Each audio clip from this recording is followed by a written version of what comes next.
Well, welcome back, baddies. It has What is been shaken bacon? a pretty little minute since the last time we got together to record. It's been very busy on all fronts. Yes, yes, Very yes. busy on all fronts. The girlies have been busy. Very busy weeks, very busy weekends.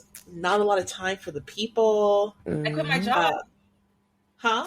Yay to unemployment. Woo! Oh, wait, Becca, you're unemployed? Oh, okay, sorry. Wait. Bex is unemployed. Wait, Bex, you're unemployed? I am not currently unemployed, but I will be in about a week a week from tomorrow. I'll be unemployed. Oh my God! Amen. Yay! Amen. Unemployment. Start catching that check. Yo. No, I'm not going to get in unemployment because I quit. Oh, right. Damn. What's been going on with you, Philly? Girl, I'm just here. I'm getting ready to go to Costa Rica. That's what's up. For your what? For my birthday. 31 in this beach. No, Wow. Ancient. Okay, little girl. Okay. I'm just kidding. Enjoy your 20s while they last. Yeah. Honestly, hurry up and get done with those because they're kind of trash anyway. So what have you been up to? I have been just super busy with work, lots of recruiting stuff. My boyfriend was in the ER yesterday. He's fine. He's fine. What happened? He's okay. He got hit with a really bad stomach virus, and it took him out. That po Out baby. with an A.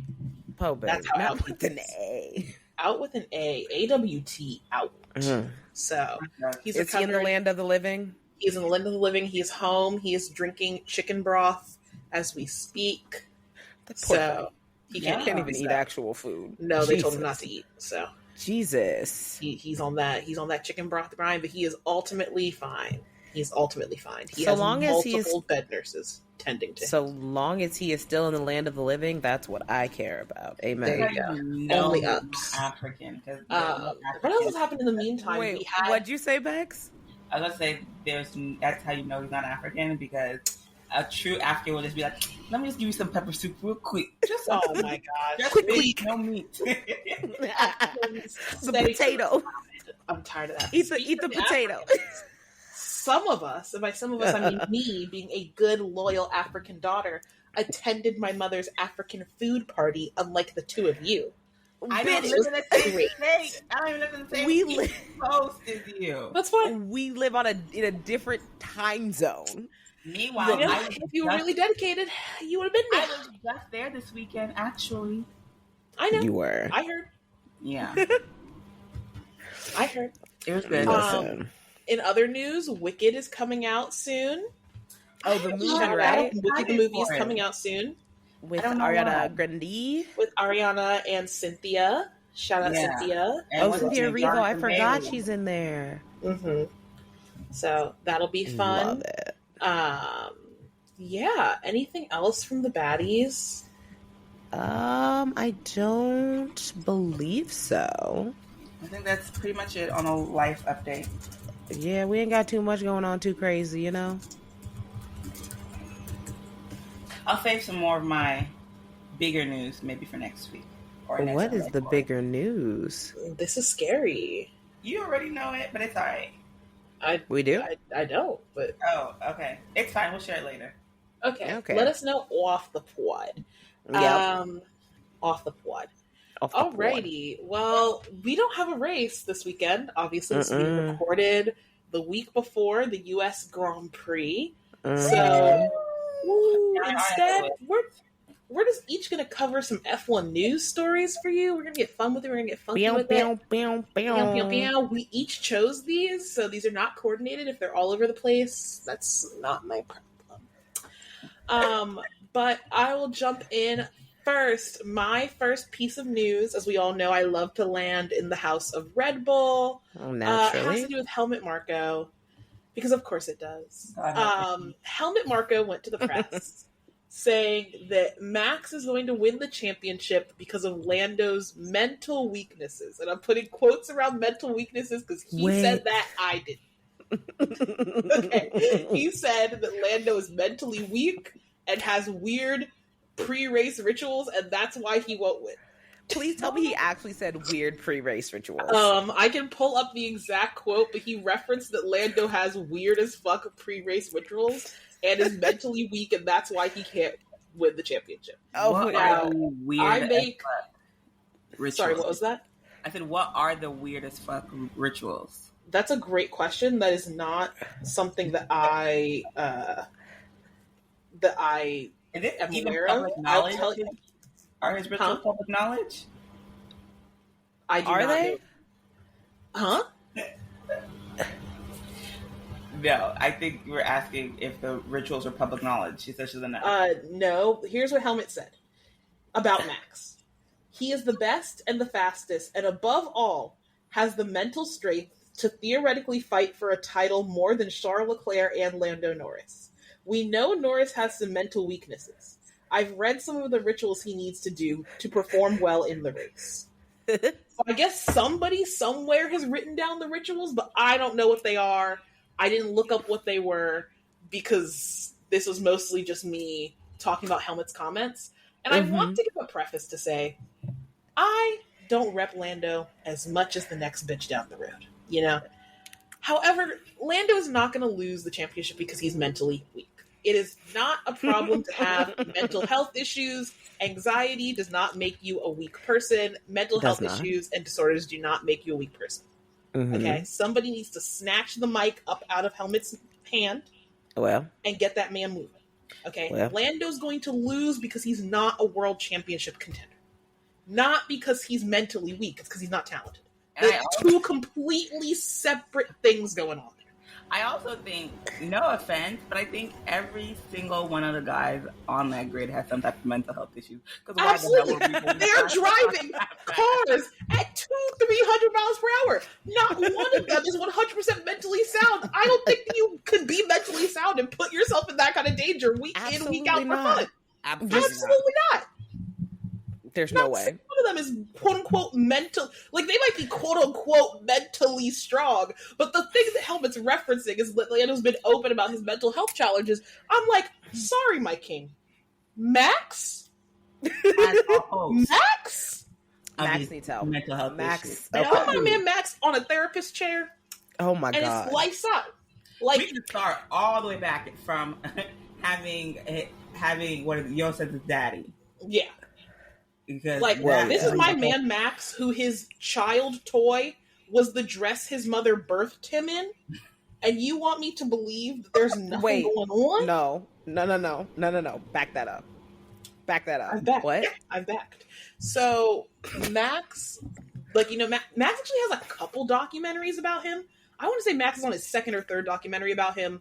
He has I don't think he has autobiographies, but he has biographies written about him and interviews and that kind of stuff. And he has written before, when they were asked, "Oh, what was your favorite childhood toy?" He's like, "Oh, I didn't really have," or "Oh, did you have a childhood blanket or something?" And he was like, "No, I didn't really have anything that I was particularly attached to, except for my mother's birthing dress. I used to carry it with me everywhere until it just became a little scrap of fabric that I couldn't really hold on to anymore.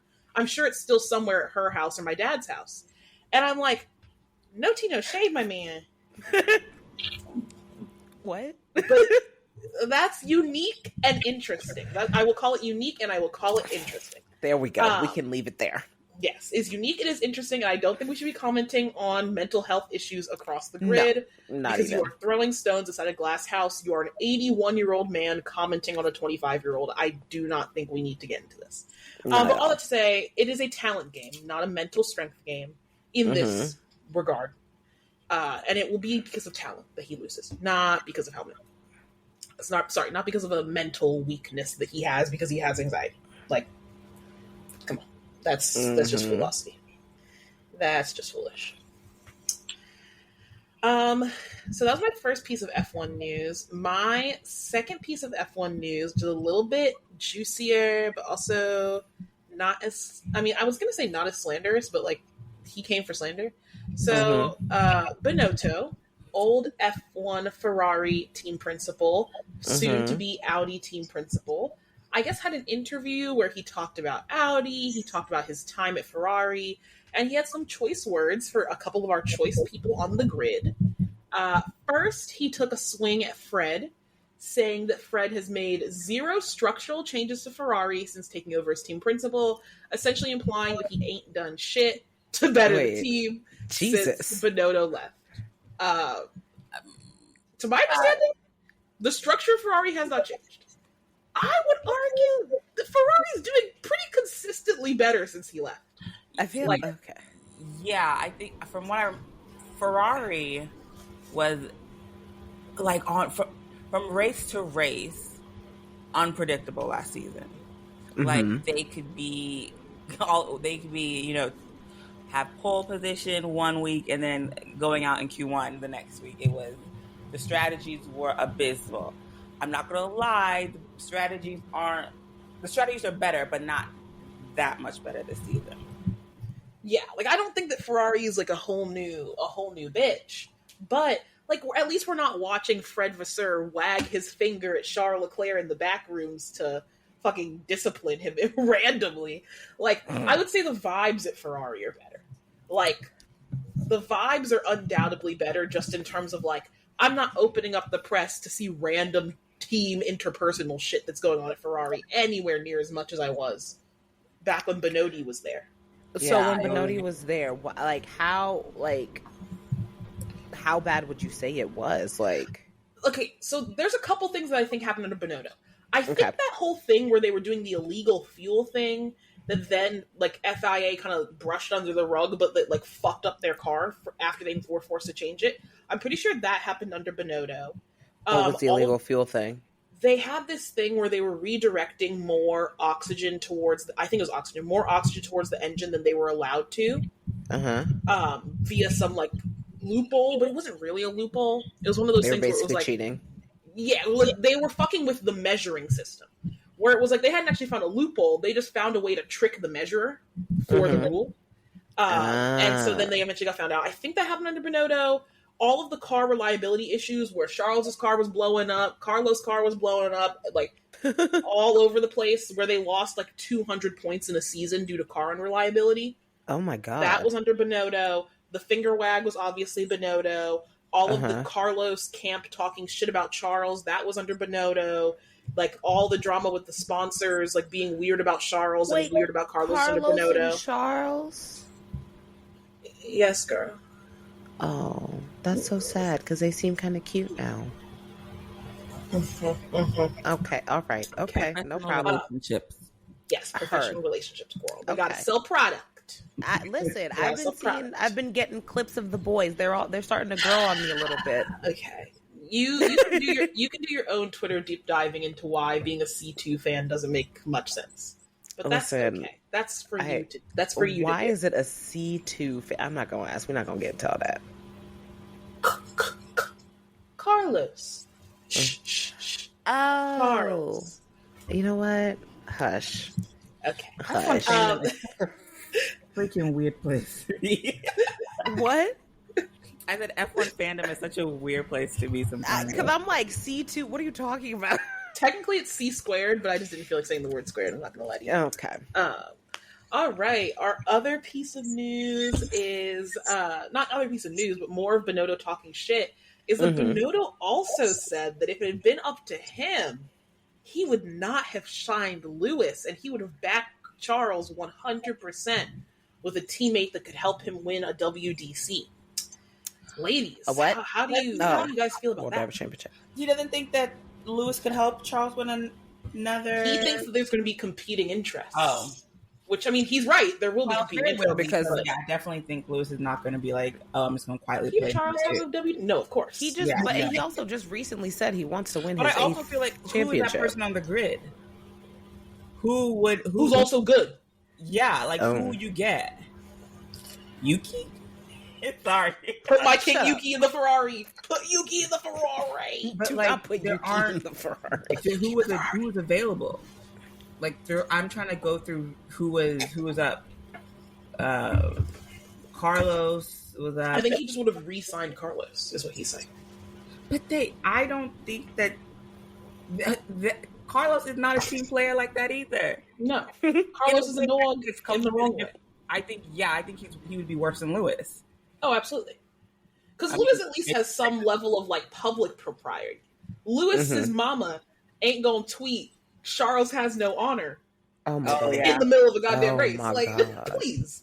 Yeah. Please. Carlos's parents. What is up with the F1 moms getting involved? Because didn't Lando's mom get involved in something recently?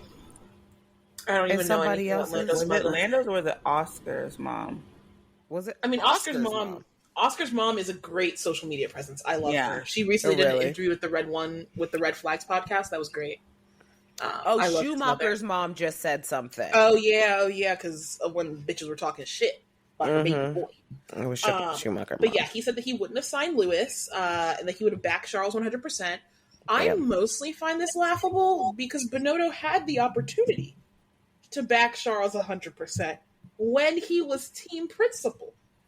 And instead, you're wagging your finger at him because he made a good move. Like, you're doing all this stuff to discourage Charles from doing a good job. You're building a shit car. Like, you're doing everything under the sun to, like, fuck up Charles's vibe.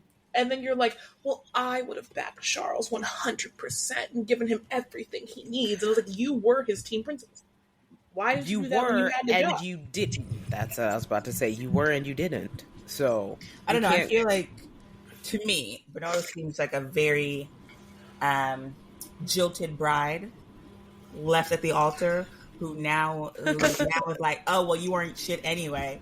That's what it kind of is. It's like, but bitch, you were about to marry him. He just left you at the altar. That's what Bonotto feels like. Bonotto feels like, oh my gosh, he now has all the answers, but somehow couldn't figure out how to do it when he was there. While he was there. Exactly. Yeah. Very interesting. I always like it. I just love messy men in F1. I love messy boots. Messy boots, indeed. Yeah. My last thing from Bonotto is that he started to talk about Audi a little bit. Actually, that was not what I wanted to say. Is my last thing.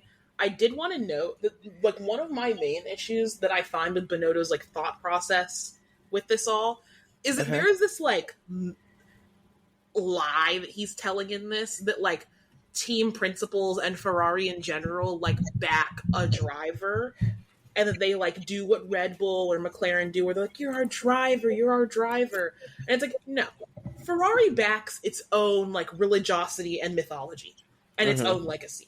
That is all that Ferrari actually cares about. Like, they care about having Lewis and Charles there because they want a legacy-building, mythologically good team, the predestined one and the greatest to ever live. Like, that's what they actually want. They do not care if either of them are fully supported to get a WDC. That's not the point of this. The same way that, like, sure, they backed Schumacher so that he could help build up their legacy. Like, they didn't back Schumacher on the basis of, like, he's our driver and we support him because he's our team identity. Like, that's not what they do, because like they consider themselves an infallible like myth in the realm of motorsport. Yeah. And so like pretending like they're gonna back Charles 100% is like, no, they only back themselves 100%. Like, everybody is dispensable in the grand scheme of Ferrari.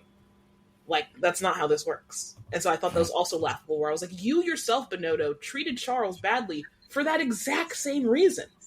Which is that, to you, in the grand scheme of things, Charles didn't fucking matter. Because only Ferrari matters.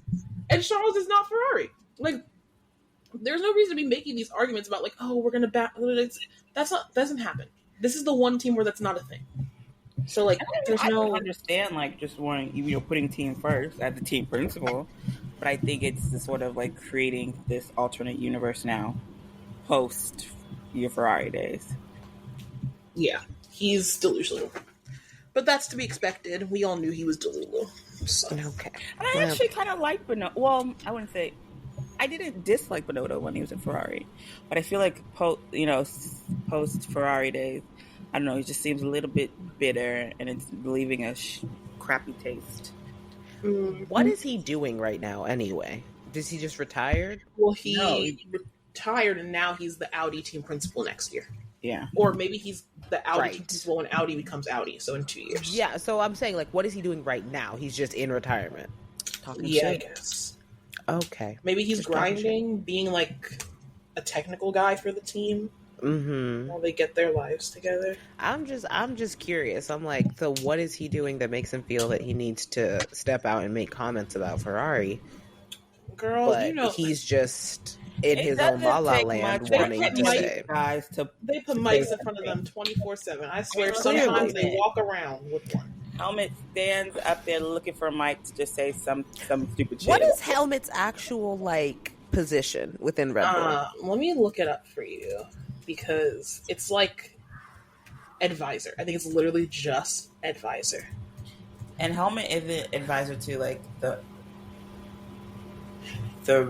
he's Okay, apparently he's the head of the driver development program. We knew that. Okay. It says that he's a director of Red Bull Formula One teams, but like I don't know What does that mean? how Okay. relevant. Like I don't know if that's true. Where does that conflict with Christian Horner's role? He's an advisor to Red Bull Racing, but I don't know what his like job title is. That's fine. Listen, his job is mouthpiece. I don't know, running his mouthpiece. Definitely not mouthpiece. He does not Running speak his himself mouthpiece. besides Okay, he's a senior advisor at Red Bull GmbH. Okay. Sure. So, like, at the official Red Bull like- umbrella, he is Okay. a senior advisor. That's why Christian said, like, he doesn't work for Red Bull Racing because he actually doesn't. He's Yeah. technically He works not for employed by Red Red Bull Bull. Racing. He's employed Yeah. by Red Bull and happens to the thing he advises them on, I guess, is Red is Bull the Racing, racing part. but he is a Employed Red by Red Bull. Red okay. Bull TM signs his checks. Heard. Damn. Well, That's where his shit. payroll goes. Okay. Yeah. Fair, Chef. Fair. Okay. That's it I had for... Oh, sorry. No, that's not all I have for Bonotto. He's also decided to talk about Audi a little bit. Thank God. He's looking forward to his new future job. That's what he and needs to be talking about, not Ferrari. No, for real. And he said that Mick Schumacher is back on the Audi shortlist, baby. Because Valtteri is trying to be too big for his britches. I'm putting quotes around that with how sarcastic I was like, I say this. Valtteri. What is Valtteri doing? And Valtteri wants longer than a 1-year contract, so now they're looking at Mick Schumacher. Like, yes, bitch. Valtteri wants more than a 1-year contract. That's Wait, what? not that shocking. Everybody wants more Don't than they- a 1-year contract for people about to retire. Mm-hmm. Simple I'm as. just saying, if I have to choose between giving Valtteri a multi-year contract and putting Mick Schumacher in a car, I'm going Valtteri because at least car is going to be intact by the end of the race, most likely. I may not score any points, but hey, am I scoring any points with Mick? Probably not. So I'd rather take the season. You have a chance of the car finishing with Valtteri. I'm not a team principal. If I was, I agree with you, I would choose Valtteri. But this sport is getting real boring. I was just about to This say, sport, I'm not seeing that many yellow flags. I'm not seeing that many red flags. I'm not seeing that many crashes. I'm not seeing that many you go in a altercations. I'm not different seeing that many direction. spins. We need to get Mick Schumacher and Nicholas Latifi back on this grid. Back to I your need face. them signed expeditiously. I'm tired. Which one was Latifi? Latifi was the one who crashed and caused Abu Dhabi. Okay, sorry. Which is why Bex is looking at me like this. Latifi has a lifetime supply of Red Bull whenever he wants it. Latifi. That's the. I know. You know how I always say I don't like to talk about Abu Dhabi, but that's the thing. It was such a boring race, and this mofo just crashes, causes a safety car, and rewrites history. Nicholas Latifi rewrites Formula One history because his dumbass doesn't know how to drive. Lewis was going to become the most winningest F1 driver in history. 8 championships. Yeah. Nicholas Latifi. God. If I ever see that man, I might just punch him. Just one good time. God, you don't clip that one. Future editor Felicia, clip that. Oh, bet. Clip that. Don't Put it even. on the I'm gram. already Put it on the ready. gram. I'm ready. To all of Nicholas Latifi's fuckery aside, because I do agree, I went from half watching the race to like dying on the floor because Nicholas Latifi and crashed out racing for last place, which I think is actually the funnier thing. Wait, are you serious? I'm being so serious. He was in like last place and he just crashed. And he destroyed the whole race. Destroyed the trajectory of Formula One. Race, he destroyed history. History. You don't understand. History. Nicholas Latifi. Most people will not even remember his name. Somehow, he managed to alter Formula One history. God help us all. All that to say, I need some more of that type of chaos back on my track. It doesn't have to be Nicholas. Get a couple rookies in here who are actually going to crash. Okay, we can't keep getting world championship caliber rookies. Every rookie cannot be Oscar, Liam, and Kimmy. I need some trash fire bitches. So I just saw a race. Had a yellow flag, or it's been a while since we've had a yellow flag that mattered. Like not a yellow flag where it was like one lap and then they like got their car off the track. Let me tell you something. So it's been quite a few races they've had a safety car as well. So sorry. When was the last safety car? Was it when Kimmy crashed into the thing? That was the last one to come out. But I don't know when the last in-race safety car was. No, was it when what's his name crashed? Who? I want to say Carlos, or was it Checo? It was when Checo and Carlos crashed, but that was at the end of the race. That was the last lap, so it ended up not mattering. That's what I'm saying. All of them have been like on the last lap, on the first lap for one lap. None of them have been the kind of consequential shit like what Latifi used to do back in the day. I want like a real good like bowling ball hitting all the pins type start where they all you just want crash Valtteri out. Hungry? Was it? No. That was Valtteri Hungry. No. Okay. So what I saw recently, I did not check which race it was. It was Max starting at first, so it was fairly recently. But then it was the two Ferraris. Vettel and I forget who Vettel was racing with. I believe that was Singapore 2017. I want to say Singapore 2017. All I know is they're like, Max got off to a great start. And then all of a sudden cars are flying. Tires are going. People are sliding off to the side. I said, where is this? Yeah, I do like a first And it was lap. a wet race. It was raining. 2017 Singapore Grand Prix, I was right. Jesus, girl. But the way that everyone just like, it was like, I was like that. I need to see one of those. I want to see one of those. I know. That's great. Go ahead. Yeah, I don't know. People don't take enough risks anymore.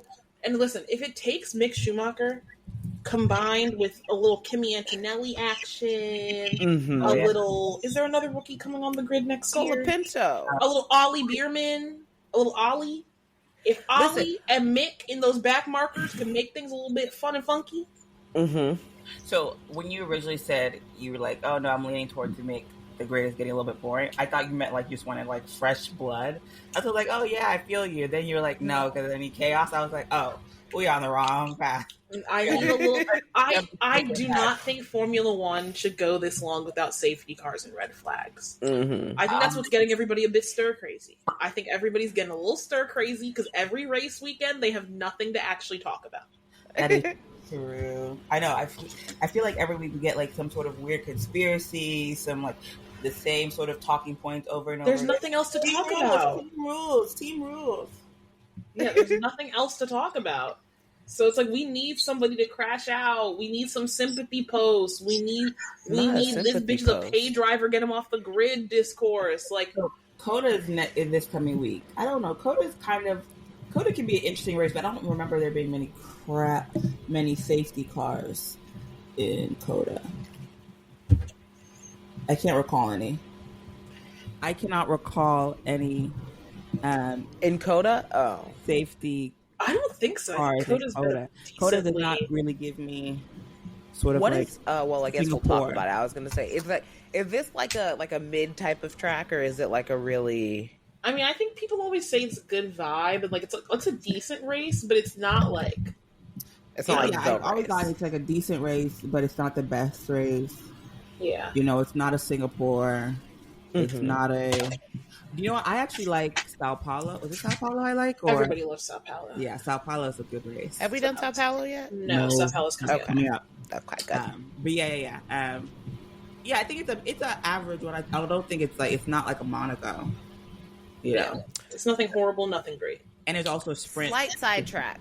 Yeah. Slight sidetrack, because I have a question. Yes. What is up with Daniel Ricciardo's obsession with COTA? Do we know where that comes from? Cosplayer. Yeah, he cosplays as an American, and he just enjoys the cowboy hats of it all. Okay, I think so. Miami and Vegas are like newer races. Yeah, so COTA's been going on for almost a decade at this point. Yeah, and so was like that's why COTA is called the U.S. Grand Prix.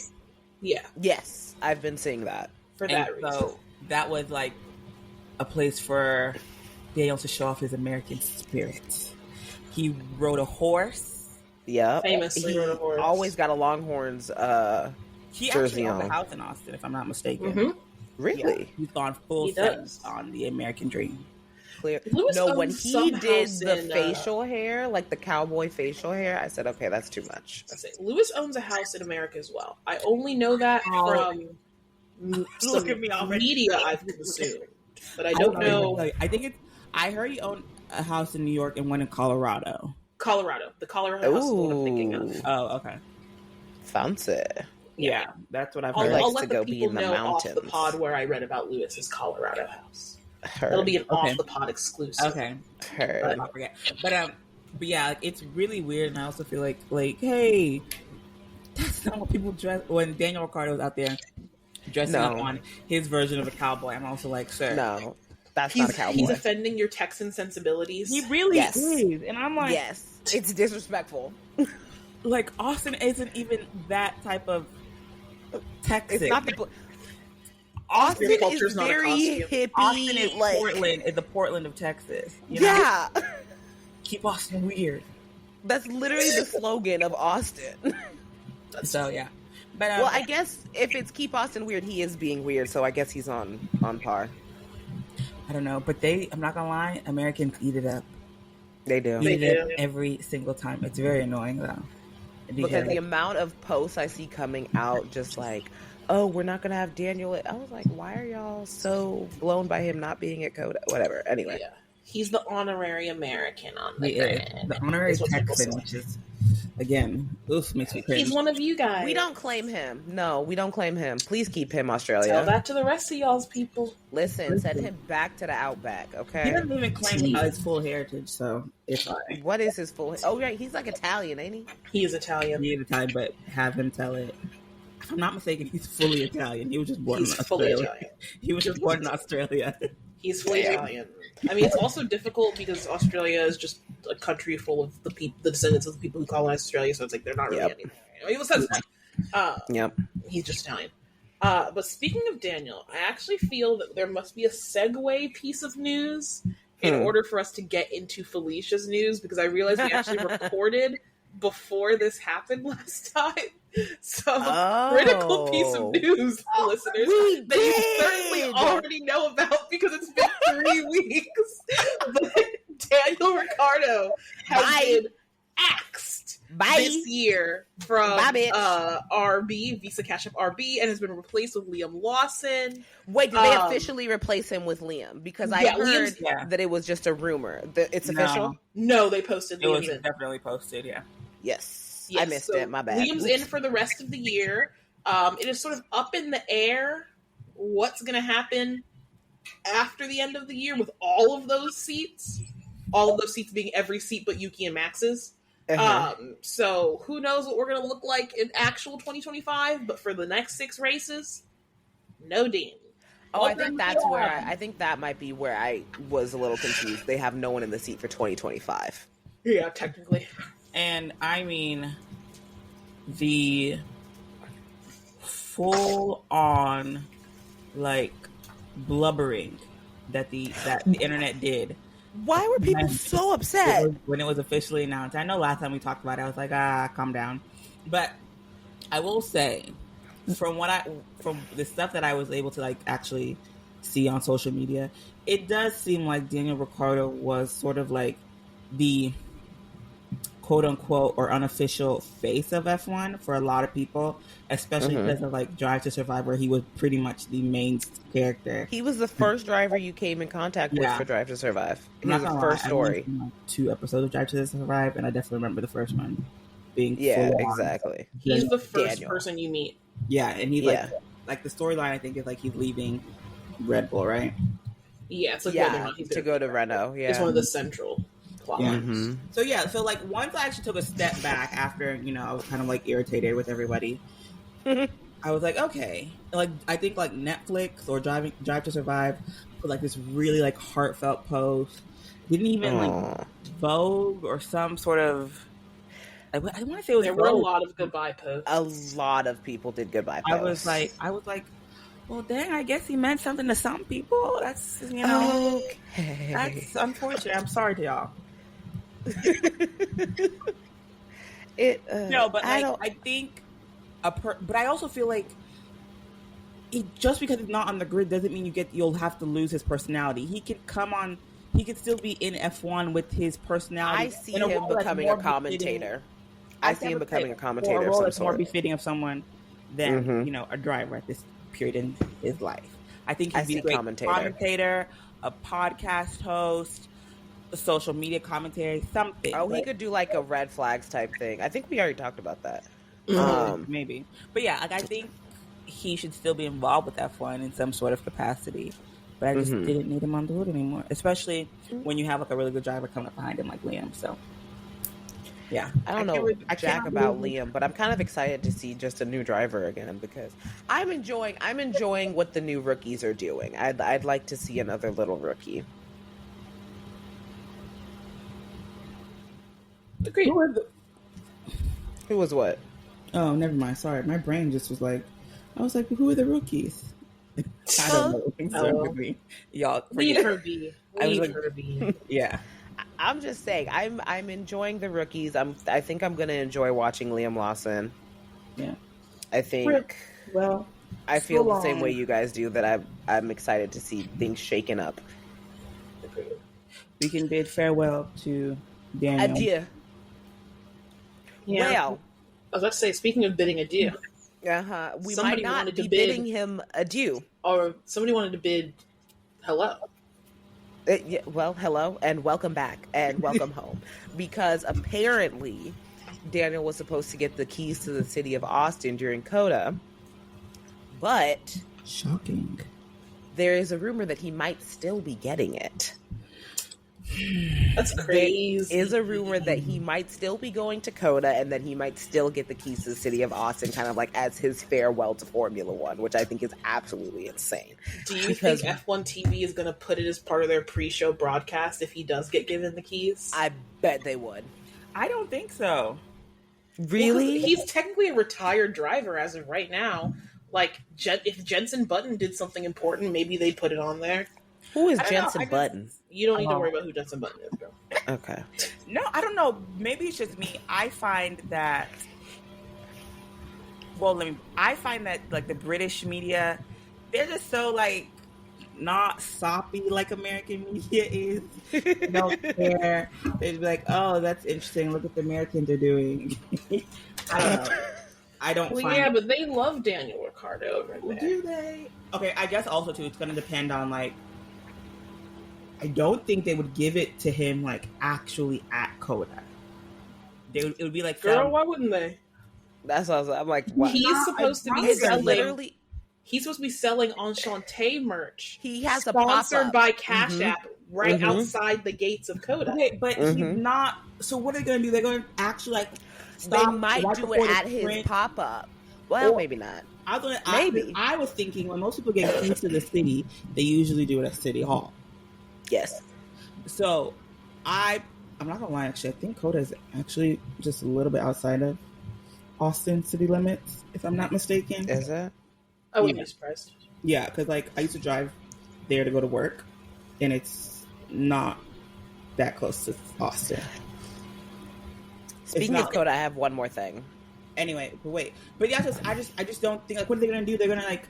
actually, like, are they going to do it right before they do like driver introductions?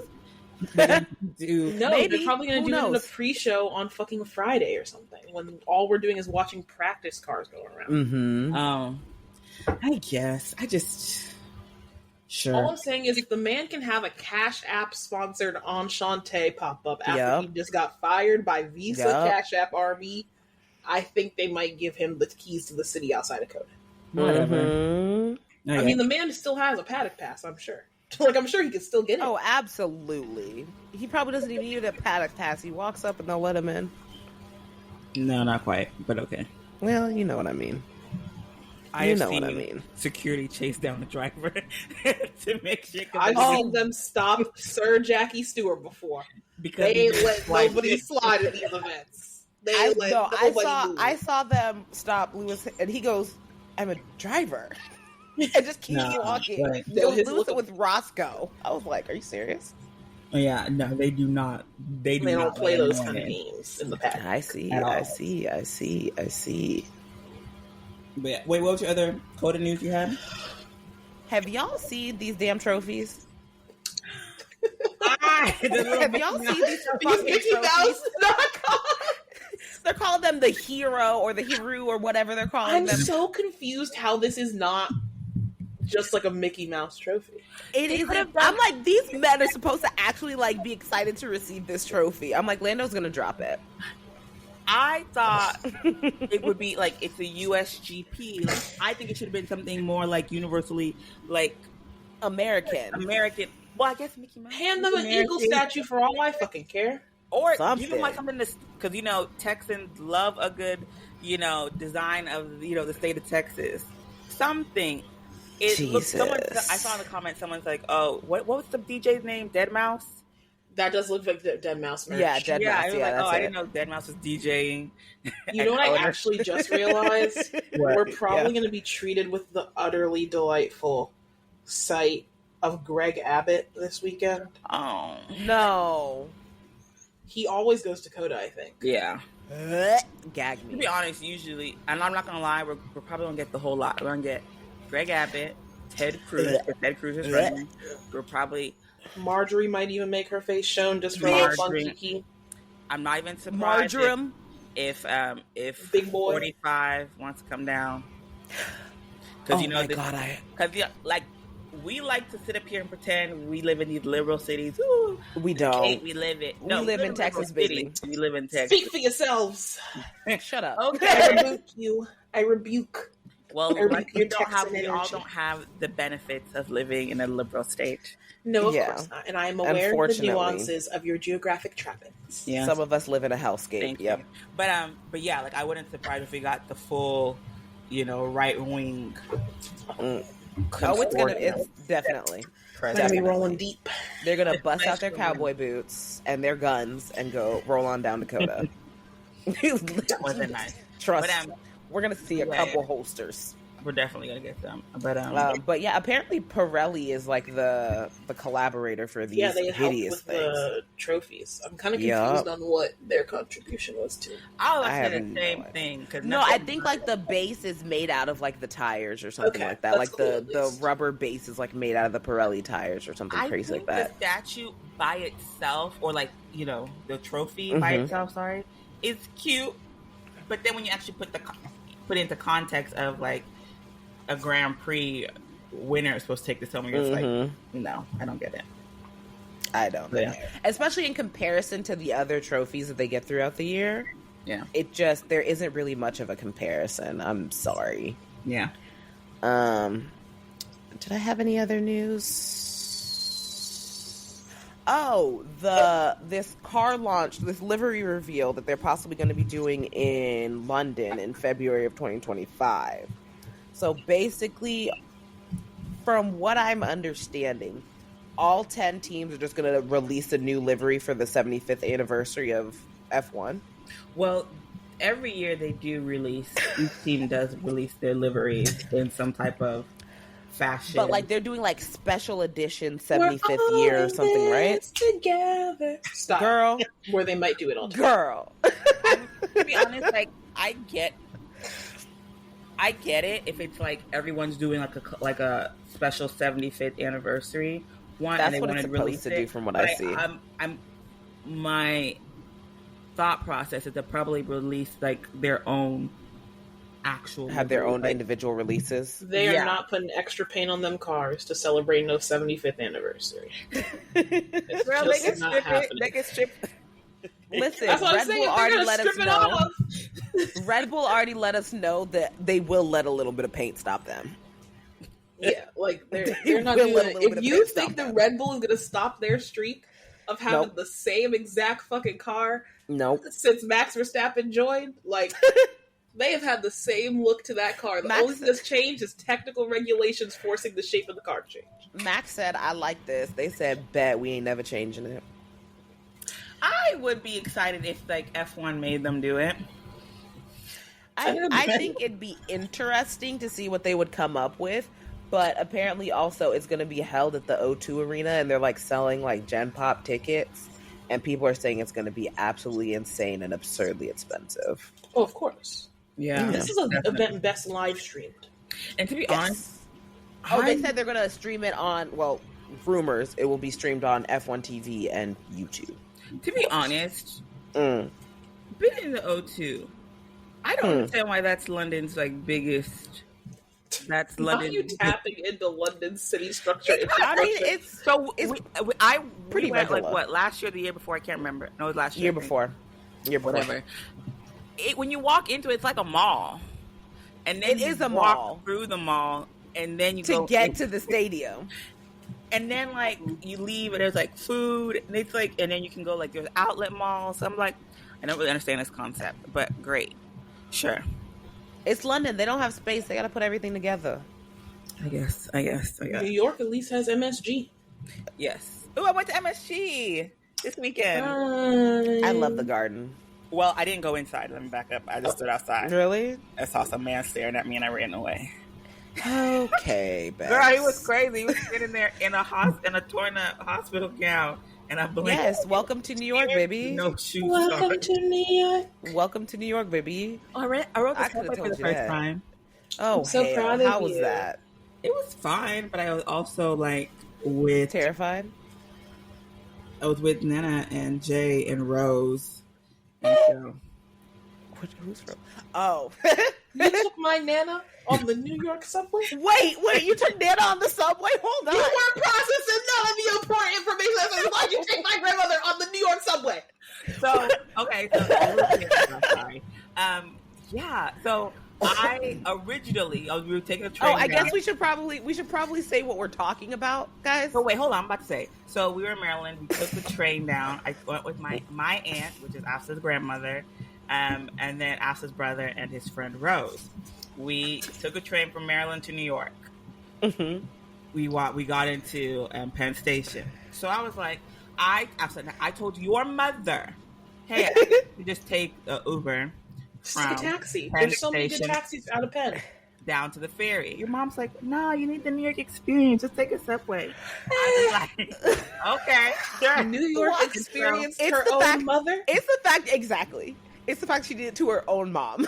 My mother, who goes to New York, doesn't do the New York experience. We have never ridden on the subway a day. She went on the subway once with Bruce and Jay, a singular time, and it's clearly got her going something up here.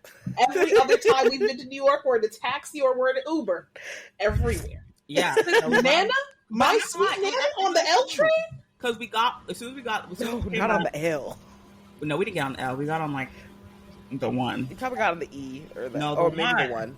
The Okay. one straight from Penn Station all the way down to South I'm Carolina. sorry, I was in Queens. I rode the E. My bad. Sorry. But yeah, and then we walked around. We even, I'm not gonna lie, we left Nana in the subway. We walked to the World Trade Center. No, we didn't leave her in the subway. Sorry. Oh my God! Excuse me? We left her by the ferry and we walked. She told us to leave her.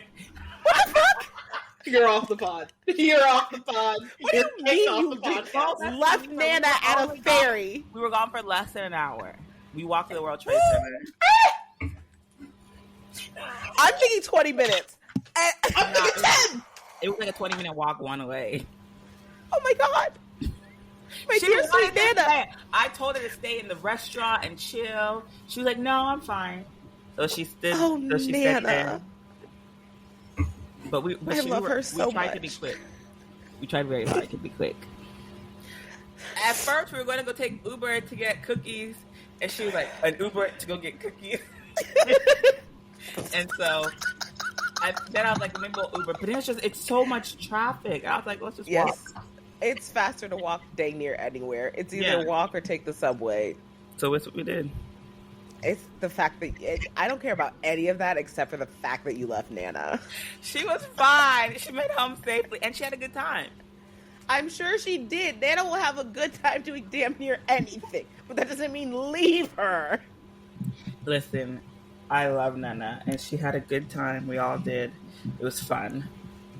You are never to be entrusted with Nana again. We rode the subway back. You've lost your Madison Square Garden. Never be entrusted with our You've dear lost sweet your Nana privileges. again. Ever. Then we got into Penn Station, and then we all just split up for a little bit, for like an hour or two. Or leaving my grandmother. I cannot. Hey, y'all, it's fine. Let's go. Actually, let me join in and give some of my F1 news before y'all stone me. So I'll never look at you the same, Beks. That's fine. That's fine. Don't mind. I brought my aunt home safely. You know, so that's all that I'm worried about, and I'm concerned about y'all's feelings. But Shut up. But anyway, there is a new player on the grid, kind of, sort of, maybe. Toyota. Oh, back yes. in F1 after a 15-year hiatus. However, why were they ever not in F1? They were in F1 Toyota for about 8 years. Okay, what made them leave F1? I believe money problems. Well, not money. Toyota? Let me. Oh, people couldn't pay Toyota. Hold on, girl, because here you go. I think they weren't a good team, and it's costly to run an F1 team, and they just cut their losses. I think that's really what it came down to. I mean, I guess, yeah. And so, I guess for like a place like Toyota, it would be kind of like, this is a side project. The side project's not lucrative. Never mind.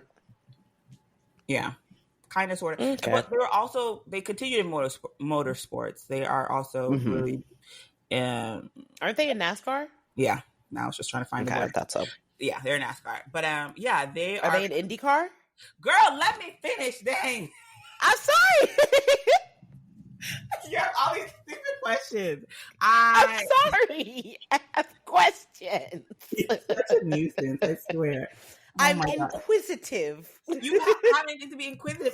All I said was that Toyota's back, and you haven't even let me finish a flippin' statement. Go ahead. Gracious. Anyway, Toyota is back on the grid after a 15-year hiatus. Yes. And so they're actually going to team up with Haas as a technical partner. That is what they're saying, the technical partner. So they're not going to make the engines? They are not going to make the engine. Haas is still contracted to get their engines from Ferrari until 2028. So what exactly is Toyota going to do then? Great question. Toyota is providing F1 design, technical, and manufacturing support, but no engines. What does that mean? Money, I think. I mean, okay. Well, also, if you think about it, Haas has gone on the record as saying that they purchase everything from Ferrari that they can physically purchase because it's the cheapest way to do things. Yeah. So maybe there will just be some extra things that they don't purchase. Maybe Toyota will help them with the things that they have to make themselves. Like, and from what I read, this is actually going to be like sort of like a you scratch my back, I scratch your back, because Toyota is also looking to sort of get knowledge and expertise of F1 from Haas as well. I don't know what that means. What expertise they getting from Haas? Okay, I'm not gonna lie. I said the exact same thing. Don't be nasty. Don't be nasty. No, I'm just saying of all teams. So basically, per F1, it says that Haas and Toyota will share expertise, knowledge, and resources. Okay, the resources is probably what it is. I see Toyota giving Haas resources. I don't really see Haas giving Toyota. No, resources. that's what I'm talking. That's what I'm talking about. Is that? But yeah, and it seems like Toyota wants to kind of maybe get back into F1, but doesn't want to do like a full send on like let's do engines or let's actually create our own team. And so this is a way for them to slowly make their way back on to the grid. Do you see, if this goes well, a possible Toyota team on the grid, meaning an 11th team? Maybe they would take over Haas. I would see a takeover more than I'd see an 11th team. Damn. To be honest, I think these bitches are greedy as fuck. I don't think there's any world in which they decide to split some money. Out of my they can tell me all live long day that it's about not tarnishing the legacy and making sure every team that joins is ready. They don't want to make any less money than they already make. And they would I can't see an 11th team being let on unless they change something about how the approval process works. Which I think they're going to, but they need to. Yeah, they need to, because I would love to see Andretti get on there. I would like to see like a big staple like Toyota or even like BMW come back on the grid. I think that'd be cool. Oh, BMW was on the grid? Mm-hmm. There are a lot of teams that used to be on the grid. Like, it used to be a fuck ton of like very recognizable car manufacturers. Like Jaguar used to be on there. Really? BMW. Yeah. BMW used to be on there. Ford. So what happened with all of them?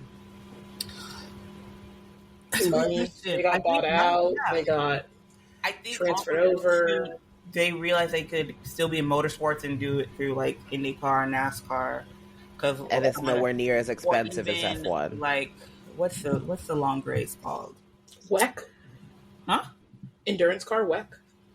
No, the other one. Le Mans? Yeah, there you go, Le Mans. What is that? Le Mans is a 24-hour race. Yeah, I think God damn. Toyota has a car in Le Mans, if I'm not mistaken. But yeah, so wait, do they drive for 24 hours straight? No. It's a team of 3? 2? 3, I believe. 3? And they have to drive for 24 hours. Yeah. Where do they drive? Huh? Where do they drive? What is it a track? So you just going in circles for I don't 24 hours? It's not a track. I think so, girl. You think it's a track? Is it a track? I think Le Mans is a Well, hold up. It's not open driving. Yeah, never mind. It's not street driving. Yep, it's a track, girl. There you go. It's at the Circuit de la Sarthe. It is a track. Yeah. So for 24 hours, just circuit. I watched it for like maybe 5 minutes once, and it was like I didn't fully grasp, especially because they were also like they were like there's Ferrari 1, Ferrari 2, Ferrari 3, and I'm so they also drive different types of cars. Yeah, it's not like the other motorsports where it's like we are all driving F1 cars, we are all driving Indy cars. Some of them are driving NASCAR style cars, some of them are driving IndyCar style cars, some of them are driving this style car, some of them are driving hypercars, all electric car. Like there's many different categories, and so like for example, somebody like Ferrari, a legacy team, they'll have a Ferrari stock car, a Ferrari slick car, a Ferrari open wheel car, a Ferrari this. Like there'll be 7 different Ferraris competing. And that's where I think for me, if I'd maybe taken more time to fully understand what was going on when I was watching it, it might have been interesting. But I was like, oh, I've heard so much about it. Let me click on. And I didn't understand anything. I was like, yeah, I'm done. This is confusing, and I don't think I like it. All these people, it's not making sense to me. That's so it's a lot. It sounds like a lot, but it also sounds like if you get into it, it would be interesting. Yeah.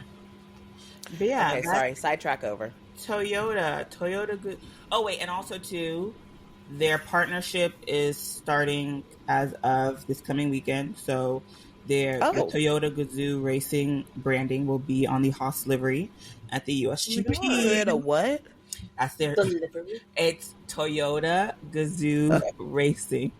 Mm-hmm. What the fuck is that? That's their racing name. Official name. That's the racing division name. What's a gazoo? That's just their name, girl. What is a gazoo? I don't know what a gazoo is. Maybe it's a kazoo, a wazoo, a kazoo.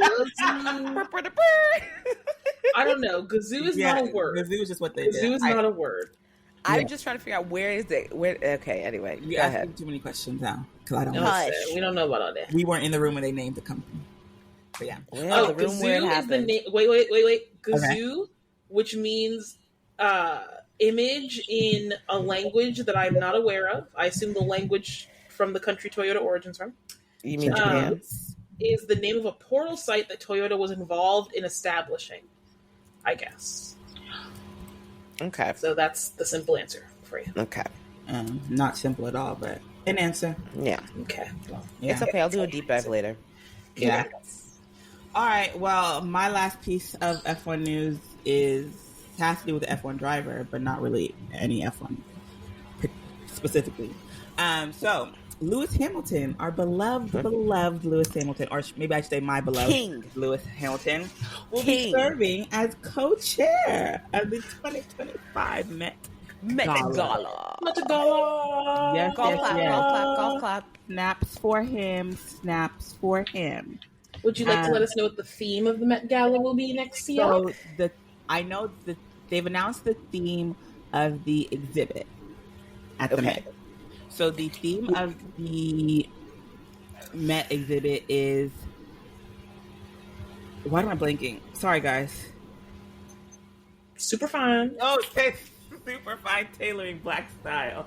I was like, super I fine like tailoring black style. The theme is the theme is taken from a woman, Monica L. Miller's 2009 book, Slaves to Fashion, Black Dandyism and the Styling of Black Diasporic Identity. Come on, Lewis. So it honors the history of black men's style. Yeah, so it's about to be a black-ass Met Gala is what I'm hearing. And his fellow co-chairs are? His fellow co-chairs are A$AP Rocky. Hey! What up, man? Mm-hmm. And Anna Wintour, of course, she always is a co-chair. I mean, and then LeBron's like an honorary co-chair. He's technically the honorary chair. Yeah. So he's supposed to. So I was looking through these names and I was like, Coleman Domingo. He was the award season darling this year. Got it. Lewis Hamilton, fashionista. A$AP Rocky, street style. We love to see it. He's always dripped out. Pharrell, Rihanna's creative. Creative. Pharrell is the creative director of like the men's Louis Vuitton line. Perfect. LeBron is the one that doesn't seem to fit in for me. And I'm just like, okay, I see LeBron. He looks put together. He doesn't look sloppy, but I don't get fashion. And this is his first ever Met Gala. Mm-hmm. Listen, somebody was in the room and went, "How about LeBron James?" And he's there. LeBron James. I do have to say, this year, there's no excuse for any man to show up disappointing at the gala. God, if I see they a will basic disappoint tux, us, but there's no excuse at all. Especially black ones. Yeah. So while the exhibit is super fine black tailoring. That doesn't mean that's what the dress code is. Yeah. That's not necessarily the dress code, but it will be something along those lines. So, but like I've said, gentle sirs, melanated gentlemen, and also if you don't gather yourselves, like Coleman Domingo, he really showed out last year. He was like wearing all the colors, the yellow. What did he wear reds. last year? If you look up Coleman Domingo, I'm looking it up right now. He was perfect. Like when I talk about like I'm tired of seeing like a black and blue suit, Coleman Domingo was like, I got you, and gave you everything plus more. He was awesome. He was like perfection. Oh yes, okay. Yeah. And, I remember that.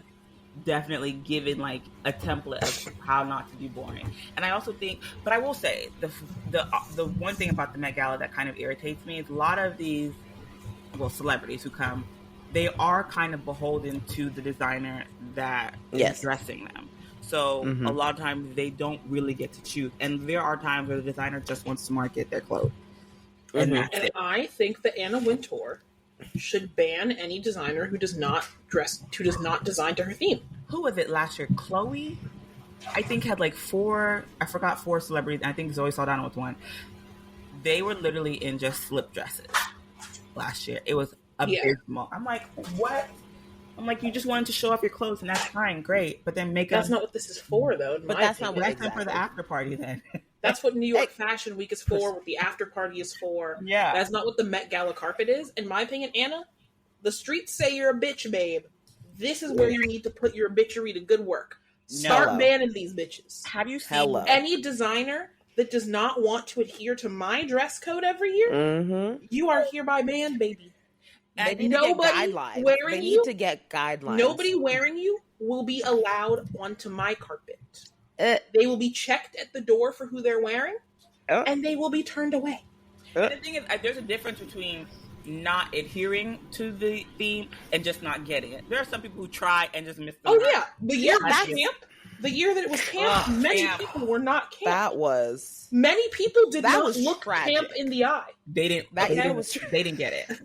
Camp was not in the room. Camp in the eye. Camp was not in the room. But just because they didn't get it doesn't mean we weren't serving some looks while they were looking camp in the eye. Like the girl who looked camp in the eye. She wasn't serving camp, but she did indeed serve camp with the post. She didn't. Also, too, this year, now that A$AP Rocky is a co-chair, that means we are definitively getting a Rihanna Riri back at the Met Gala. She's already confirmed it. She said this is the earliest that she has, ever confirmed. Well, I don't think she's fully confirmed, but she said she's going. But but we know she's going. But she said this is the longest advance notice, I guess, basically that she has. You know what I'm excited for? When her and A$AP Rocky's kids will be going to the Met Gala. Girl, that we gonna be old and decrepit. That ain't gonna be. No, I feel like they may not wait that long to bring them babies on that red carpet. You know, little mini Riri's walking behind her. She might dress them up as Oompa Loompa and go with Willy Wonka. That'd be funny. Sure. But yeah, so I'm excited for this year. Do you know who I would love to see also too? I love her every year, but Zendaya in like a nice little menswear look. She really kills that thing. That really she does. She kills menswear. And also, I forgot to mention this when I stated the co-chairs. This is the first all-black male co-chair board for the Met Gala this ever. Yes. We love to see it. Nice to see Black Boy Joy. Yes. So yeah, that's all I have for F1. Not too much, but enough. Amazing. Yeah. Well, to give us a little F1 look ahead before we get into our end of pod question, we have 6 races coming up. I believe we have 2 triple headers coming up. I was kind of frustrated when I saw this. We basically have 3 back-to-backs, almost a 2-week gap. Yeah, and then 3 back-to-backs again, and then we're done. And on top of that, we still got 2 sprint races left. It's about to be busy. I'm actually not even looking forward to this. I'm kind of stressed out. I'm not looking forward to it. I kind of appreciate about it. I appreciate having them spaced. I don't think I really got to enjoy it this season. Well, I got to enjoy it, but usually you have like one, then you'll have like a 2-week break, then you'll have one, then you'll get like 2 back-to-back. Then you might have a 2-week break, then you get like, one, and then it just wasn't spaced out enough. I felt like we got the big summer break, then we got another break, then we're getting another break. It's just like, come on. Like, we've gotten a lot of breaks. They need to break these up a little bit more. Like, I would honestly just spread them out. Having like an every other week cadence for a lot of these, as opposed to like having a bunch of triple and double headers and then having multiple 2, 3, 4 week breaks. Yeah, because like the summer break is supposed to be distinctive in that it's a long ass break. Yeah, it's like no, we literally had the summer break. We had like 2 races, then we had the summer break again. We're about to have 3 races and have a half a summer break. Like, it's just not.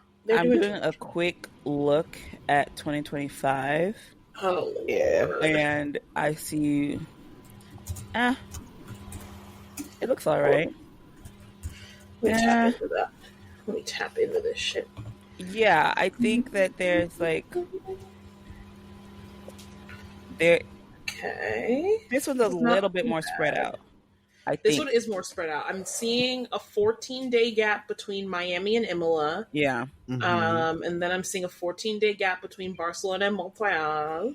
14 days again between Austria and Spielberg. But that's like, when it's like multiple 2-week breaks, it feels better than like a triple header than a 2-week break. Yeah. Definitely. Then I'm seeing a 3-week break between Silverstone and Spa. Where? Then we come back for Spa, Budapest, a month until Zandvoort. What? Oh yeah. So when you get towards the end of it, it's not. They have another big, but they don't have a gap the way that they did this year. Mm-hmm. Like the summer break is still the actual largest gap next year, instead of this year where it was like, oh, actually, the end of the year we have a whole bunch of fuck shit going on. Yeah. But yeah, that's all of our F1 news. I did want to close with a little question/talking point, completely un-F1 related. Hit me. We're about to get into the nitty-gritty of it. Felicia, this one's honestly not really for you unless you've actually been on your P's and Q's with your reality TV. Oh, which one? We're talking about Love is Blind DC. No, girl. I have not. No. So tell me. Y'all tell me. Tell me what's up. Ooh. Hold on. I don't even know. We're going to get into it. Enjoying it anymore. It just pissed me off. Okay. Sorry. I'm looking up the Love is Blind DC cast so that I can give you a little like visual rundown. Because it truly, for once, it is actually insanely critical that you like see the people I'm talking about, because for some of them, seeing them is critical. Like for some of them, I hate you. Seeing them is like really important. Nonsense. And I'm kind of mad that this cast is the one where I'm just like, no. I know. This is the cast I've been wanting, but I do have to say, for anybody listening to this podcast who tries to date in DC, Love is Blind DC will make you feel so validated that you are not crazy. It's these bitches. We got some fuck ass bitches on this cast. Oh my god. They're great, but also like, girl. Okay, so we're about to get into the couples. Okay. First off, we have Taylor and Garrett. I like them. All things considering, they are kind of our Lauren and Cameron of this season. Okay. Right? In terms of they're a stable couple. Every season has one. Yes. Now, we did have one little blip where in the pods, she implied that her mother's name would give away her ethnicity. He freaked out at the notion of her having an ethnicity. He did. I'm sorry. It was so weird. I had to go back and rewind because I was like, I missed something. So basically, she's like, yeah, I would tell you my mom's name, but it'll give away my ethnicity. And he sort of like glitched out and then was like, Your ethnicity? What? Yeah, no, literally, basically. Besides that little bump, we still don't know. Also, he then stated like, "Oh, I've only dated white women. I've only been into white women." Da da da da. Okay, well, what is her ethnicity? She's oh my god, her mom is from Hong Kong. Her mom's name is Fong. Mm-hmm. That's why she didn't want to say it. Yeah, but otherwise, they do seem really, really cute. Hopefully, he's read a book, unpacked, whatever he needs to do. But like, they seem really, really cute. So I really do hope that he has unpacked. And she's a clean energy policy girly. He's a physicist. Yeah, they're both really really smart. I love them. Good. I love that. She's very me-coded. I loved her. Okay. I loved her. And he's all right. Yeah. Next up, girl, we got Ashley and Tyler. Pray for your girl. Pray for your girl. Pray. We got Ashley and Tyler. Now, Ashley and Tyler, let the show tell it to you, episodes 1 through 6. Ashley and Tyler were our real Lauren and Cameron. They really love. Everything was sunshine, rainbows. You couldn't tell them nothing. I'm your ride or die. I'm your this or that. He's praying over their relationship every night in bed. Girl, I cried. People were swapping. You cried? Well, I teared. Yes. You cried back. The blacks of the internet were it was very so cute. Beautiful and genuine, and his story it was like really nice. But girl, now Felicia, what's one thing that'll always ruin a good thing? Girl, a child. Girl, you took it too far. The thing that will always break up America is that lying ass Negro. What's two things? What's 2 things that ruin a relationship? 2 children. And what's 3 things? Bitch, no, stop. Children. Stop. 3 children. Are you serious? With some random one of his exes. He has 3 children with her, but he claims are sperm babies. He claims he's not involved in their lives. We got the Instagram photos of the matching pajamas at Christmas. Stop. Mm-hmm. I haven't even given you the worst of it yet, which is the crazy part. Fuck you mean? Beks, tap in with it. The craziest part. Lied about his children. He lied about the children. What did he say? He didn't tell her Tell her until 10 days out from the wedding. Stop! And on top of that, he told her that they were sperm babies, that he sperm donated to his friend, and that he wasn't involved in their lives. And this man owes child support. $30,000 of child Mind you, they're on the show to get legally married. Legally married. Wait! Oh my god, I totally forgot about that. I don't know. We haven't seen the weddings yet. If they were to get married, that means that's then owe $30,000. $30,000 baby mama that she didn't know about until 10 days before she was about to get married. Can you tell me how Netflix allowed this man to get on this television and lie to this poor girl? I was Beks. Girl. Absolutely. Oh my god. Absolute oh my god. Insanity. Absolutely. And look at them in this picture. They just all looking like just so cute. He kissing her hand. He ain't shit. He ain't shit. And it's just a mess. It's just a mess. Oh my. Okay, y'all are actually making me want to watch it just for the sheer nonsense. Next up, we got Hannah and Nick. Now, Hannah and Nick. One of these first off, why do they look like this? Exactly. Aren't these supposed to be happy couple photos? Why do they look like this? This is how they always look. Hannah and Nick, we got a couple special things going on with Hannah and Nick. We got to give you a little context. So in the pods, they were in a love square. Oh, God. Nick was solely focused on Hannah. But Hannah had another man named Leo, who was a rich art dealer. Ooh. And Leo had another girl named Brittany. Okay. Yeah. Now, we're going to ignore Leo and Brittany's mess, except to say that Leo was wilding out. Leo didn't know what he wanted. It was causing all this mess. Eventually, Hannah chooses Nick. Now, to be clear, here's how Hannah and Nick talk about themselves to each other.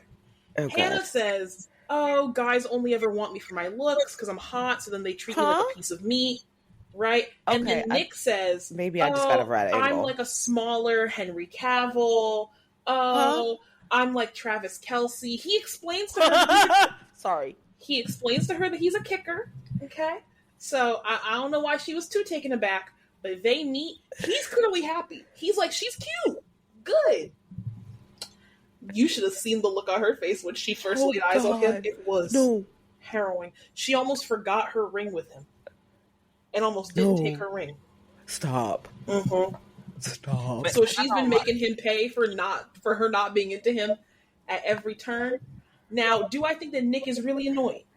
Yes. Yeah. I hate men who are not competent. I think the nastiest, most distasteful thing a man can do is not know how to do things. Okay, he had to ask her for instructions on how to boil pasta. No. Me? Dry as the Sahara, and I'm breaking up with you immediately. It's nasty for you to ask me how to boil pasta. I could not do it. That is like the most disgusting thing a man could ever say to me, is to ask me how to do a task like that.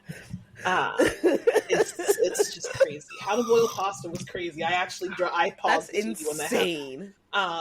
But she is also making him pay for the fact that she thinks that he's ugly. She belittles him constantly. She wrote a list of 10 things that she didn't like about him, that he needed to improve on it. He found it. Stop. The problem is Hannah's insecure.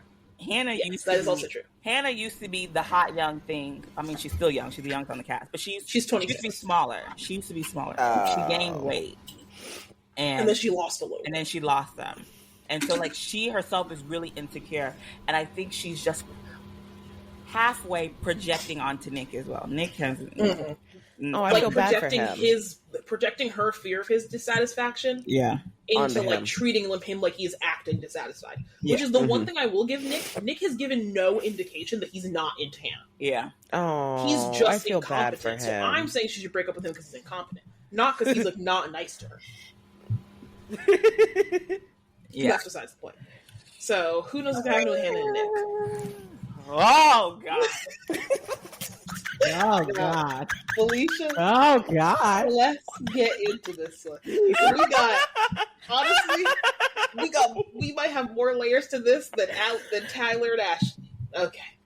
Oh, where do I even start with this? We'll start with Steven. Look at Steven. Okay, Steven and Monica. This is Steven and Monica. Look at Steven, okay? Stop. So Steven is a blue-collar electrician, okay? He comes from a very conservative Sicilian family. Oh, Jesus. Okay? Steven voted for Trump in 2016. Nope. Okay. But considers him that man. Considers himself a centrist. Throw the whole man away. But he changed his mind and voted for Joe Biden in 2020. Now, I know what you're saying. What caused Steven to maybe have a change of heart and to maybe start rediscovering himself? Dear God. And I'm going to use some quotes because I think it is essential that I make it clear that this is exactly what Steven said. Yes. Oh, God. His dad took an Ancestry.com test. No. And it turns out that his dad was, and I'm going to quote here. Quote, 3/5 black. 3/5 is the fraction he chose to use. We're not even going to tap into using the fraction 3/5. You want to know what kind of African? No. Please no. Please no. Please. Nigerian? Oh no. Congolese? No. And Sierra Leone, baby. You don't recognize your cousin? Fuck you. You don't recognize your Fula brother? We are not kin. He is one of those that we don't claim. Girl, that is your light-skinned cousin, Steven. Your light-skinned cousin, Steven. Your high yellow cousin. Yes. So Steven is, by his own statement, 3/10 black.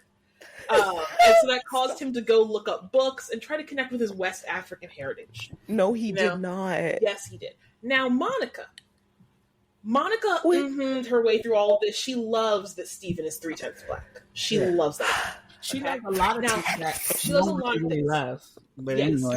Now, Steven also mentioned. Yes, Steven also mentioned to her that he had previously cheated on a partner via Instagram DM. Monica, brush this off. Keep that one for later. Keep that. Keep it. Hold on to it. Hold on to the cheating via Instagram DM. Oh my God. A little bit about Monica. She's a bougie bitch. She's very white collar. She got her own money. Okay. I love that for her. And Monica says that, and I want you to look at Monica on the screen while you hear this. I see Monica says that she never really knew what box to check on the questionnaire when it asked her what race I'm was. sorry, what? You know, Monica, her dad is fully black. 100% Negro all the way up. Okay. But her mom's parents are both Honduran, but we're in an interracial relationship. Girl! So Monica, who is at least 75% black minimum. You just said they're both Honduran, so how is it interracial? Because her granddad might have been black Honduran, and the grandma might have been one of those people who's like... She was Cherokee, it meant she was... No, yes, her dad also apparently has a tiny bit of Cherokee. That's okay, listen, Warren, we can pack it up. We can pack it right up. Anyway, so Monica never knew what box to check. Okay, and this is not me discounting the actual conflation between ethnicity and race. This is just Monica's foolishness. I want to make that clear. I want to make that clear for my Afro-Latinos on the call. I hear you. But just a little bit to know about Monica. So while Monica is saying this, while Monica's giving her explanation of the different ethnicities and races that make up her lineage, Steven goes, "Oh God! Oh, so you're really a mutt, aren't you?"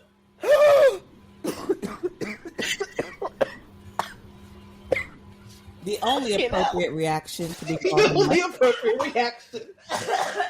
The only appropriate. I'm sorry. What he said? Oh, you're a mutt, aren't you? Mutt. And you want to know what Monica says? Yeah, I'm a fucking mutt. Ha ha ha.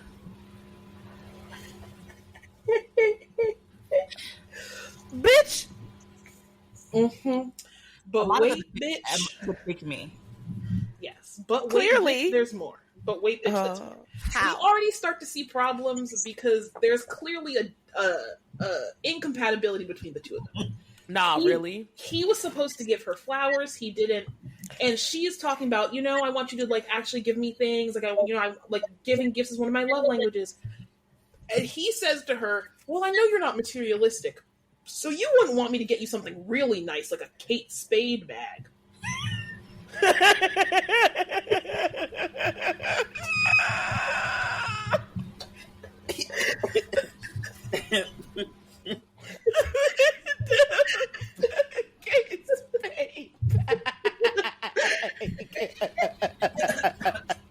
I'm sorry. And Monica says, I would never wear one of those. It's a nice bag. But It's a nice bag, but not for Monica. No, Monica wanted a YSL, a Dolce, or a Louis. Exactly. No, but also, when you're talking about, I'm going to get you something really nice. I'm sorry, but Kate Spade is not the first thing that comes to my mind. And that's the clear compatibility. Is in his mind, a Kate Spade bag is a nice bag. Because he's from a blue-collar background.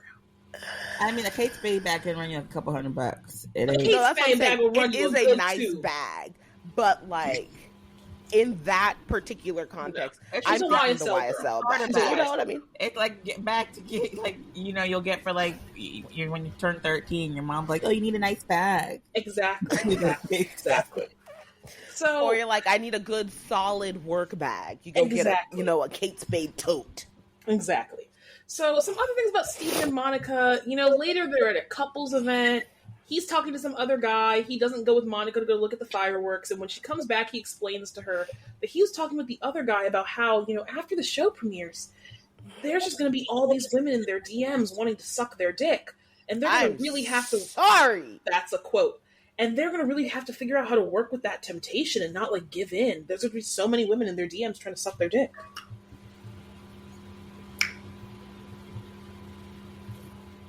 Where did Netflix find these men? The pits of hell. DC. The pits of hell. The pits of hell. Okay, and that's the tip of the iceberg with Steven. So then we get back home to DC. No. And I'm just gonna list off the things because we're getting deep in the explanation. I'm gonna list off the things to Steven. Fucking hell. Steven loses his current contract as an electrician, so Monica has to pick up some of the daily expenses. That's kicks us off. 2, already know. Monica stops wanting to have sex with him because she feels weird about having to pick up all the bills for him. Okay? Makes sense. 3, he goes on some weird rant in which he says the couple of following points. 1, God. You can use me whenever. If you walk in the door and tell me drop them, I'll drop them. I don't want. I'm not kink shaming him. I'm not kink shaming him. Free use is a valid kink. I am not kink shaming him. Okay? Not free use. That's the first thing he says. That's the first thing he says. Second thing that he says is that, he's a guy. So when the wind blows, it's automatically on for him. Okay? He would, when you're a man, you can stick your dick in anything. A pineapple, a bowl of mac and cheese. Okay. Okay? Third thing he says is something about the vagina, something, and then he makes a joke that, sure, we all understand that he was joking. Is this a joking conversation you're already having, though? No. Oh, no. And then he says that the closest a woman will ever get to understanding a man having the common cold is when she gives birth. So obviously... I saw that! And that's literally the only substantial thing that I've seen from this. And when I saw that, I screamed. Yes. So we then flash ahead to, I believe, the next afternoon, maybe? Bex is mortified. Yes, because Bex is exactly what I'm about to say. He said, go. Oh. That's exactly what I'm about to say. So the next afternoon, we see Monica sad and clearly having done a little bit of crying on the couch. Oh. Because Steven supposedly was at a sleep study the night before. A sleep study? A sleep study, like the ones they do for sleep apnea. Yeah, We've come to discover that he was indeed at a sleep study. But the next morning, Monica found text on his phone. Oh, hell. Some girl full of dirty, kinky, nasty material. The only text that Monica would reveal was that he texted the girl, "Nobody can satisfy my kinks like you." And girl, Steven didn't even fight. Steven said, "Yep, I did that, except I was drunk, so that's why I did it. I was drunk at the sleep study, so that's why I did it. I'm leaving. Don't worry, I'm out of your hair." First off, they're not letting you get drunk at a sleep study, you nitwit. Yes, girl. We all know that. With your 310 ass. So he says all that, and before he walks out the door, Monica said, "Before you leave, Venmo me every single dollar I spent on you these past 3 days while I was carrying your weight. She pulled a Mariah Carey and said, "Pay me for wasting my time." No, Yes. but Monica allowed him to waste her time. That is also true. Monica knew all of this stuff about her. This is all well-established information, actually. Like, he told you he was a cheater. She was a cheater. That's what I'm saying. He did also in the pod say, I cheated because I felt like I didn't deserve the girl I was with. Yes. And he had already told Monica he didn't feel like he deserved her. So, girl, he was basically telling you he was going to cheat on you. Basically. He basically told you. Like, Lord have mercy. I think, like, I wanted to root for Monica so badly, but she didn't know how to get her own way. No, absolutely not. And it's just a little freak. Yeah, I'm not kink shaming Steven, but I am cheater shaming Steven. We don't even know what the kinks were. We can't keep kinks we don't know. We don't know what the kinks. All right, who else we got? And then our last couple that we have. Oh, sorry, not our last one. Jesus, I forgot about this last one. Next up, we have Alexandra and Tim. Honestly, they're boring except for when they fight because they both love to call each other out of their names, and then Alex loves to put her hands on Tim. So we got a lot. In their first fight, she covered up his mouth. It was a whole it was off camera. No. That's the other thing. It was off camera, so we don't even actually know what happened. But that's what they told us. So we don't even know what happened that they didn't tell us. No, coming out of the pods, they can't have somebody. You can't have people out here putting their hands on each other. That's I want them to get these two can work, but they really got to work out their own issue, which is they need to go to therapy. If they're putting their hands on each other, they have plenty of issues to deal with. Yes. But I think if you're, I don't know. I just really like them at first, and I think that there's potential, but maybe just not now. Not in this situation, at least. Yeah. I'm just saying. So, honestly, I don't really give that much of a fuck about Alex and Tim, but I do think that they shouldn't be together. Yeah. And last but not least, girl, we have... What is his name? Ramses? Ramses, like the brother of Moses, yes. Okay, I thought so. Okay. So we got Marissa and Ramses. I'm going to just give you a quick rundown on this. Marissa, Navy veteran. Ramses, anti-military justice reform worker. So you already know how this went down. I don't understand. I don't get how. How did their conversations happen and this didn't? So in the pods, we see that whenever she brings up her Navy service, he actually kind of just deflects and doesn't talk about it, which really pissed me off because I'm like, me as somebody who also generally does not like the actions of the United States military in the countries that it impact, does imperialism on. Yeah. I wouldn't date somebody who had been in the military or at least I would have the world's most extensive conversations ever. Mm. Oh, she also dated a Trump supporter for 3 years and she was so Gucci gang with that. And then dated some progressive liberal. Homegirl goes to the wind. Yeah, she just goes wherever she... Honestly, I think Marissa does what's in front of her. I think she needs more work to, therapize her way through a lot of things. Because as you hear her talk about her military service, it's clear that she does, for the most part, actually align with Ramses, theoretically. Yeah. But cannot reconcile what it means to think that way and be a person who did those things. Yes. Those two things are at odds for her. Where it's she agrees with him, factually and theoretically, and then a switch kicks on that goes, well, if I think all of those things, then I'm a bad person. Yeah. Then I'm classifying myself as a bad person. So she needs to go to therapy to work out the fact that she did those things. Yes. Because it's clear, and if you watch their conversation, you literally are watching her experience cognitive dissonance in real time as she talks. Damn. Where she is I completely agree with you, but... And then, circles it back so that she can stop herself from feeling the bad feeling of having killed people. Jesus. It's she needs to go to therapy. Fingers crossed, I hope she goes to therapy. Their other issue that apparently we're getting into this next drop, they've been fucking raw using the pull-out method. Yeah. He doesn't want kids for... Yes. He doesn't want kids for 3 years. She doesn't want kids for 2 to 3 years. And so what are you doing? Does not want to put on a condom at all. He doesn't want to use condoms. Now, mind you, I think people are being a little bit hard on Ramses. Ramses didn't say he won't. He said he doesn't like them.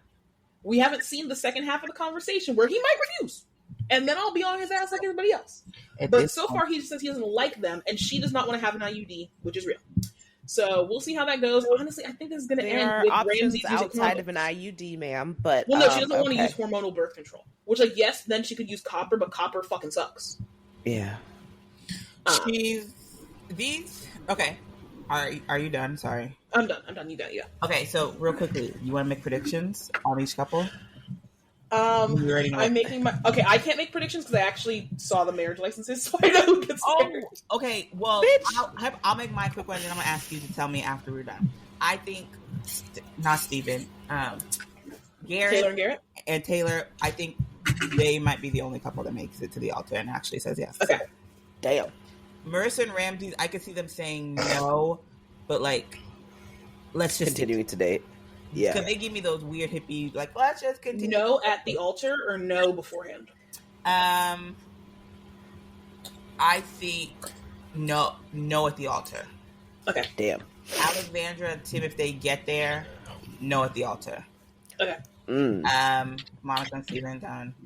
Tyler and Ashley, I pray to God she just says, please get out of my house and please stay far, far away from me.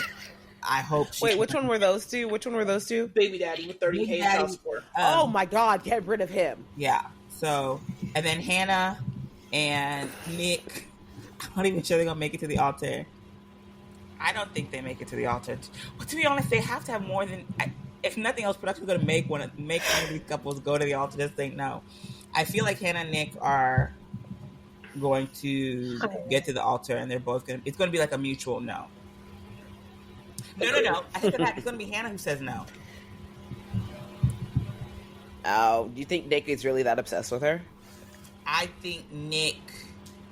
If Nick has to go first, he'll say yes. I think that Hannah and Nick come from the parts of, like, millennials and... yes. They actually are both millennials. No. Nick is a millennial, and I think...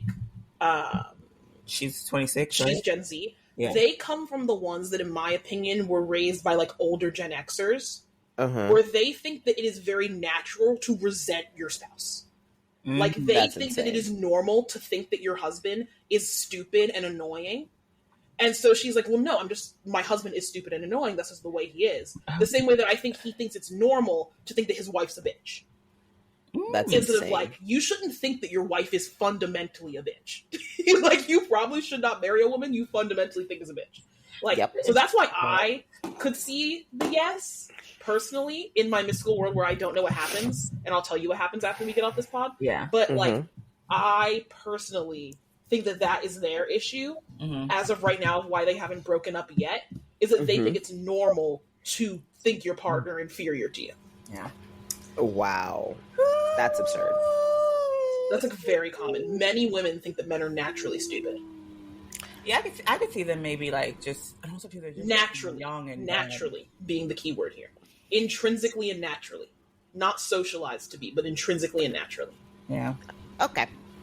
I think that could be interesting, but yeah, I really don't see anyone else, or maybe I should say, I don't think anyone else should get married besides Nick and Taylor. Real. Jesus. Yeah, so very interesting. All right, well, thank you for that rundown. Of course. Now I don't have to watch it. Of course. We've had a lengthy rundown. If you're in the DC area, many places are doing watch parties, so go to Whitlow's or Sports and Social, or many places, primarily on U Street, that are doing watching parties, I believe, every Wednesday at 7.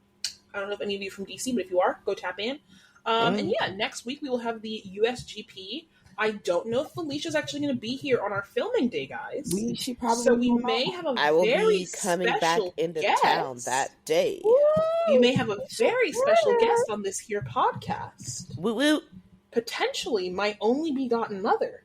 Oh. This will be her first podcast appearance, and she will also be actually, I think, watching an F1 weekend of her own volition by herself. Is she going to? She will be watching. I already explained to her how to watch on ESPN, so that'll be fun for her. I love it. And so get ready to listen to my mother. We'll see how my commentary changes when my mommy's on camera. I don't know how I'm going to commentate this podcast, y'all. So you better bring that potty mouth down a couple notches. She knows what she's signed up for. In front of my cousins, we better act right. She knows what she signed up for. She knows what she signed up for. She does. She does know her child. And you are your mother's child. It's true. It's true. All right, listeners. Well, please be sure to rate, review, subscribe. I hope you enjoyed this very lengthy episode that was basically half F1 and half Love is Blind. You know. We will look forward to hearing from you. Feel free to share this with somebody that you would want to go to the altar with in only 30 days. Hopefully, is no one, but but somebody who you would. But still share. And all right, we will see you later. Bye, listeners. Bye.